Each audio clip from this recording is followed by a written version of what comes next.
It's 4th and 4 at the Ram 14. And in the gun is the quarterback, Caleb Williams. Looks into the nickel. Arms outstretched. 4th down and 4. 14 of the Rams. Shotgun snap. Goes back 4. 4-man rush. He's chased. He's flushed. He's all the way back to the 40. He's backpedaling and throws a pass into the end zone. Caught! Touchdown! Touchdown! Chicago has caught a touchdown pass with Cole Kmet open in the corner. If you hadn't seen it, you would not believe it.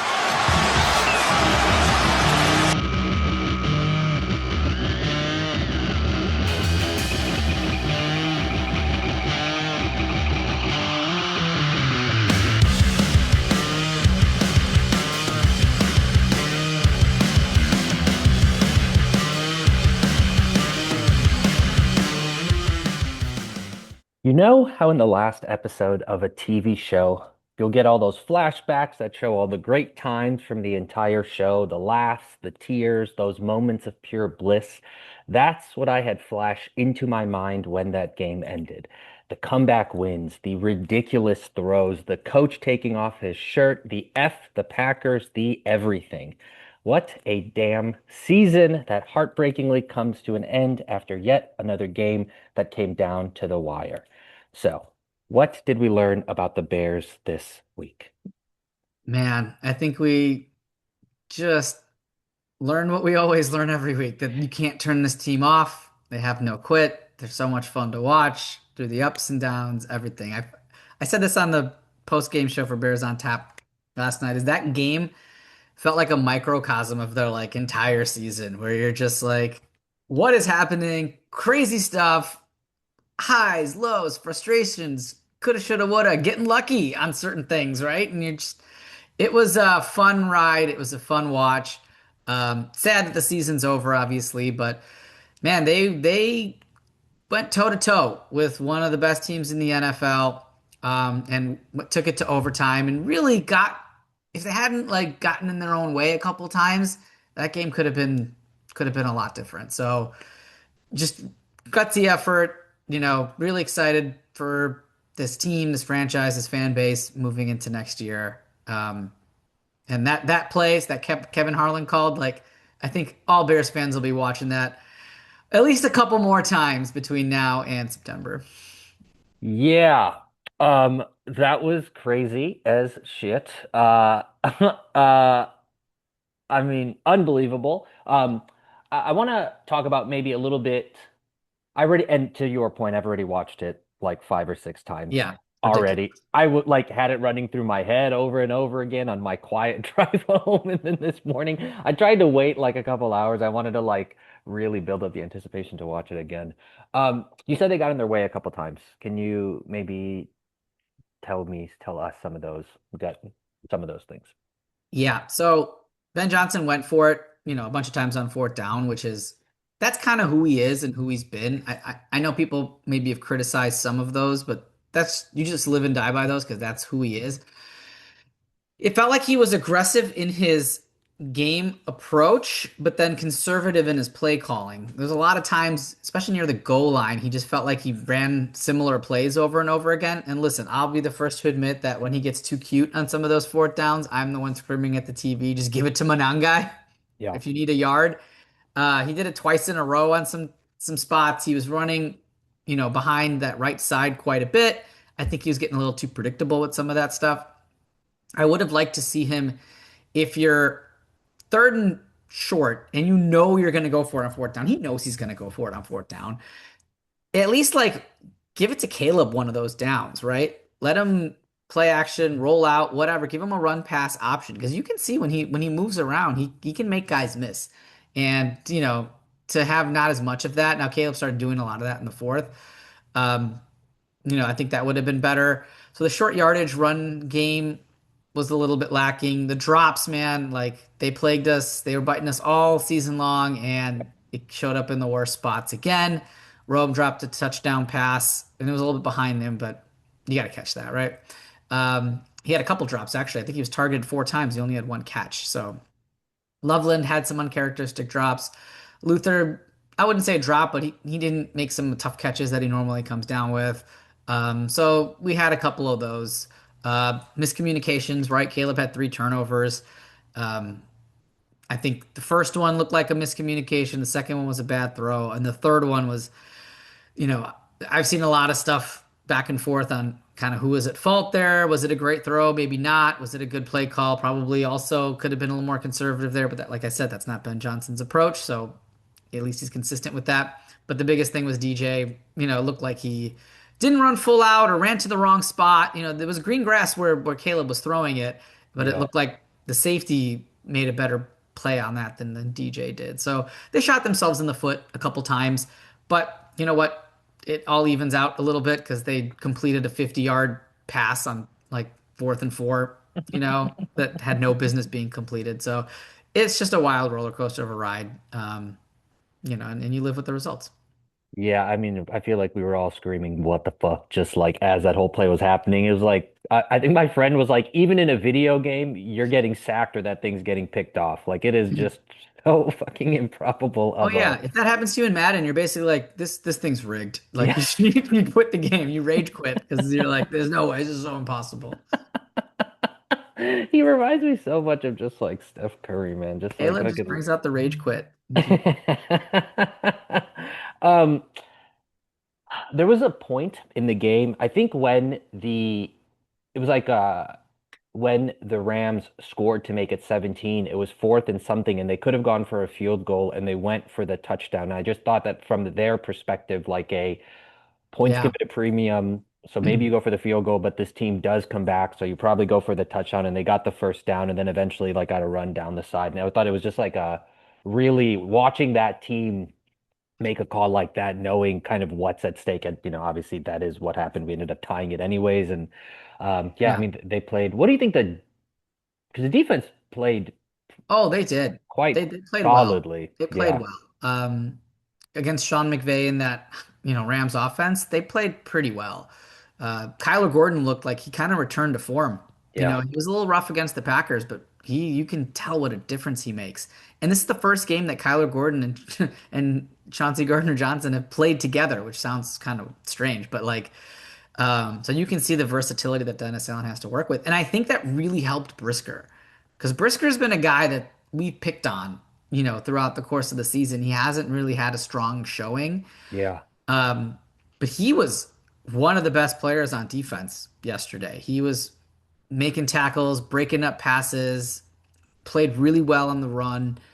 It allowed him to play a little bit freer. So if this was his last game as a Bear, I think he went on a pretty high note. So he played pretty well. I thought DeMarco Jackson played really well. I think he's going to have a starting spot on this team next year. Yeah. So he played really well. The line generated pretty good pressure. So I think, yeah, overall, I think Jalen Johnson had a little bit of a rough game. He had trouble kind of keeping contained, especially on that last touchdown run that you mentioned with Kyron Williams. He was able to kind of get outside Jalen, and Jalen couldn't bring him down. But that Yeah. dude's playing hurt. I hate to pick on him. Hopefully he comes back, 100% next season. But yeah, no, the defense played really well. And that's kind of what makes this a little bit disappointing is, man, they had three turnovers. The defense played well even though they didn't force a turnover, which is kind of wild because they forced so many. Yeah. But the offense just couldn't score, more than 17 points because of those turnovers. Yeah, there was like not that that game was boring, but like just kind of the height of like the emotional energy of last week's game. There was just a stretch. I mean, nope, the whole third quarter, like nobody scored, and it was really only 10 points in that first half for each team. And so it was like, yeah, it wasn't boring, but it was just kind of like yeah, It the wasn't San energy. Francisco. No, no, no. But yeah, I mean that just adds to, I guess, like leaving opportunities out there sort of Yeah. in the open. Um, uh, Kind of one of the more interesting moves that su surprised me was the Tooney to the sort of like outside position and then putting McFadden. And I like learning the fact. I think I texted you during the Seattle game that knowing who oh my God, now was it Kevin Walker? Not Kevin. Kenneth Walker. Kenneth Walker the third, I was like, now I sort of know his name, which is crazy. So knowing offensive lineman names is shocking to me that I know that. And so to hear about this man who I have never heard of before, just really in the game all of a sudden. I mean, it Mhm. seemed to like that You're move. not alone. Most Bears fans are like, what? who is this guy?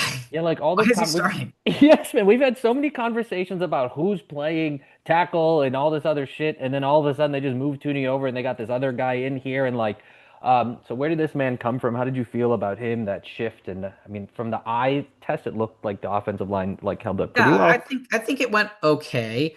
I was surprised by the move. But I think when listening to Q last night, shout out Q and Ben Johnson Shout a little out bit Q. talking about it, it's Joe Tooney has a strong anchor, and he's played left tackle before. He played left tackle all throughout the playoffs for the Chiefs last year, including the Super Bowl. So he has experience there. And with a player like Verse, who is very violent and bull rushy, you need a lineman with a strong anchor, and Tooney provides that. And so they felt like that was the best option for them to minimize what is probably the Rams' best defensive lineman. Now they have spoiler riches there, their best defensive position group, but to minimize versus impact, they felt like Tooney would be able to help with that. And now you've got McFadden with Dahlman next to him as well, and Tooney on the other side. They felt like they could help him out where he needed to. And I thought they played pretty well, especially in pass pro. I think Tooney played pretty well. It was the run game where I think they really missed having that Tooney, Dahlman, Jackson interior that you're so used to seeing and getting some of those runs, especially like it showed up in the short yard situations, right? Where you're trying to run up the middle and Manangai. So you have your three awesome interior linemen and a bowling ball at running back. We've seen the Bears convert those, but now with that switch a little bit, their run blocking suffered, and I think it kind of came out in those short yard situations, unfortunately. That makes a lot of sense because there seemed to be like a lot of short yards where they just got stopped, stuffed, like what could have been conversions and just ended up kind of like killing the momentum a little bit. Yeah. Yeah, that's interesting. I mean, where did McFadden come from? Has he been on the He's been on the roster? team. Yeah, he's been on the team. Hmm. So it was between him or Luke Newman, who's a rookie. Yeah. Were kind of the two options there. And so, they felt more comfortable with McFadden. So, I mean, shout out to Dan Rauscher. It's a tough spot to be in. He's the offensive line coach, and I think they did pretty well, all things considered. They weren't the reason the Bears lost, I'll put it that way. I mean, No. you can pin some of those short yardage conversions on some misses, but like at the end of the day, it's not like it was a disaster back there. I mean, I think the big takeaway is like, I mean, they were in the game up until the game Yeah. was over in a game Yep. that they kind of maybe had no business winning or it started to, Correct. like Yeah. in a season that really they had no business maybe even being here, at least going into the This is except for the one guy who predicted Super Bowl or bust in the Pulse of the People. yeah. This is about as far as most people had their ceiling as, right? Even not this high. So great season. Reflecting on it, it's like everybody's going to be super hyped going into next year. And one thing that's great is like we're not used to this is the continuity between years, right? It seems like every other Bears year, you're either looking for a new offensive coordinator, a new quarterback, or a new head coach. One of those three is always changing every year.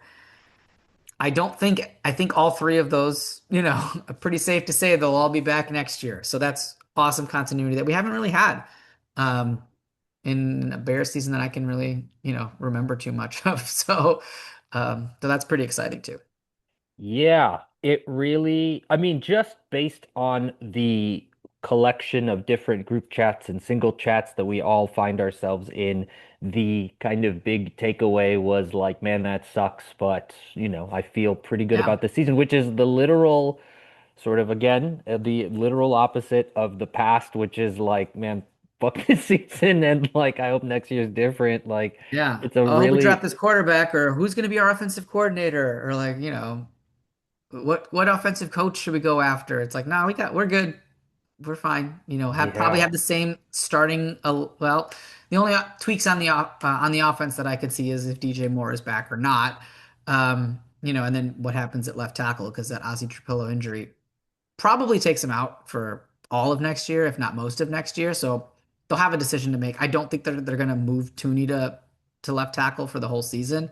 So it's either you bring in another left tackle or you switch Darnell Wright from right tackle to left tackle and replace him with another right tackle. They're going to have to figure something out. But other than that, the offensive unit should be largely the same. You know, 10 of the 11 guys, 9 of the 11 guys, whatever you want to call it, will be the same. So that'll be exciting to watch them grow. Yeah. The sort of chatter, I guess, about sort of DJ's kind of is he going to be here or not? It's like kind of going back to last year. I mean, he really did seem like the guy who would just get smoked, and you kind of need like I feel like he just was this sort of dependable, can take the Yeah. hits and will like show up. Like obviously everybody takes hits in football, but there was just like that energy that he brought, at least on the field, and yeah, every now and again maybe it would look like he wasn't running, but I don't even know how I feel about like if He's he he's was an or Iron wasn't. Man, right? He gets hit. Yeah. He's like dependable in that spot where you need like he's a good wide receiver. Yeah. He's just a terrible route runner and technician. And like Ben Johnson's offense needs you to be if it's 11 and a half yard break, it can't be 12.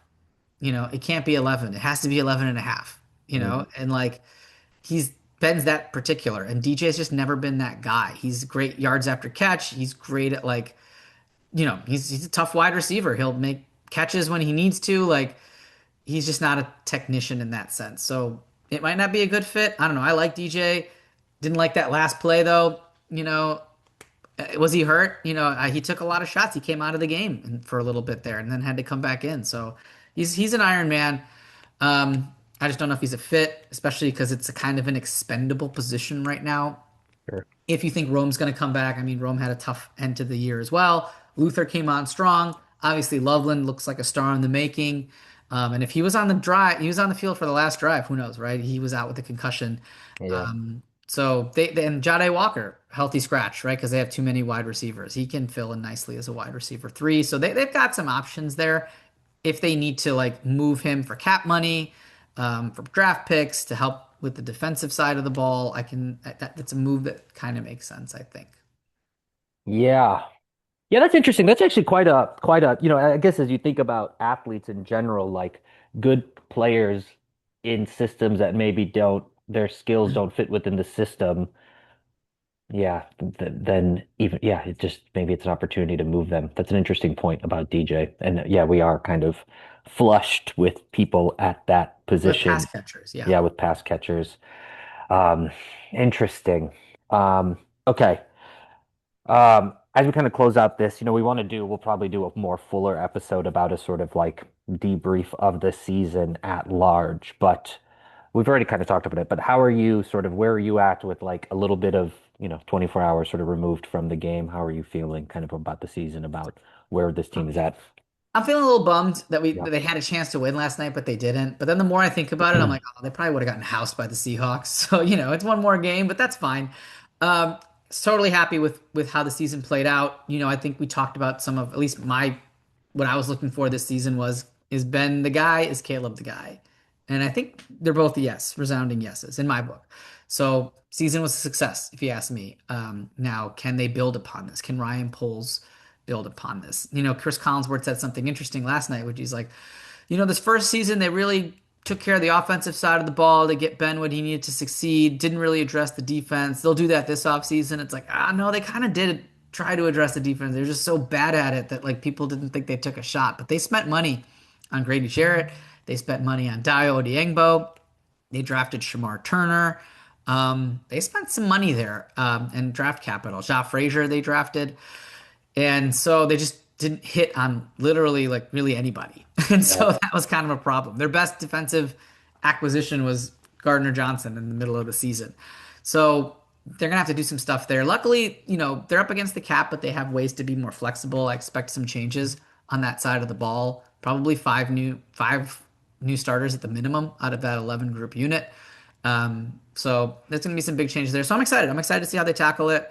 I'm excited to see what their approach looks like. But how can you not be? I haven't done any mock drafts yet. Uh, I think this time, like maybe last year, where we had like a couple mock drafts we were talking about, I haven't done any. So I don't even know who these people are. So I need to go do that, and excited to see like who could potentially fall to number 25, which is where the Bears pick.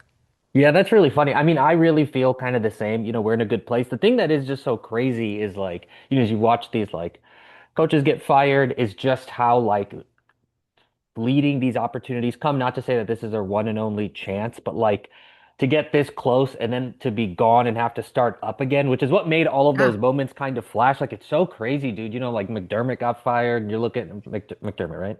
crazy. Yeah. Yeah. So, yep. It's just like it's like God damn, like you could go the way of the Bills and fucking almost and be really good, and maybe their future is still sort of bright, but it is like and I can only imagine what it's like for the players who spend all this fucking time practicing in the cold and shit to like almost get there, watch it go away, and have to rebuild that energy. But it does feel like we are in a place where at least the opportunity to grow and repeat success is higher than in the past, which feels really at least Right. encouraging. Right. The Bears every once in a while will put together an awesome season out of nowhere, right? They're mostly average to garbage. And then you're like, oh wow, what did this come from? And then you're like, yeah, they're gonna go on a run, and then they just kind of shit the bed again the following year. This feels, and maybe I sound like a homer saying this feels different, right? And I feel like they can build on this. The thing that makes me feel not like maybe you're a homer is like kind of what we were talking about last week with like just like I different or maybe we didn't even talk about it, but I different people who are Packers fans like kind of talk about like in that game feeling like there was an opportunity for the Bears to win, the way kind of the positivity that is leaving this season. Like it feels like it's beyond homer and more like a team that is beginning to build a structure, has a structure of Yes. like being competent and Yeah, consistent. yeah, it's continuity, man. Like let's bring it back. Let's give him another year in that system and see what comes out of it. See if Ben enhances his playbook in year two. I don't know. I'm excited for all of it. September can't get here fast enough. I know. Okay, so where can people listen to you kind of as we go into more of like the sort of off-season-ish, Yeah, yeah. redo all So that still stuff? going to be at ontapsportsnet.com. Obviously, the articles will slow down. Bears on Tap Pod. We're actually going to reassess how we want to handle that off season as well. So you probably won't see any content there for a little bit, but you can find any of the new stuff that I post at my ex at smpatel06. So check me Hell out. yeah. Awesome. I have returned back to Instagram. Who knows when I'll go off again? So you can follow me at Mr. Rator's Neighborhood on Instagram. You can email us at bearsintheneighborhood@gmail.com. These Iceman shirts are still on sale and they'll be going into print pretty soon. So if you would like a shirt, text me, text Samir, email us, DM me.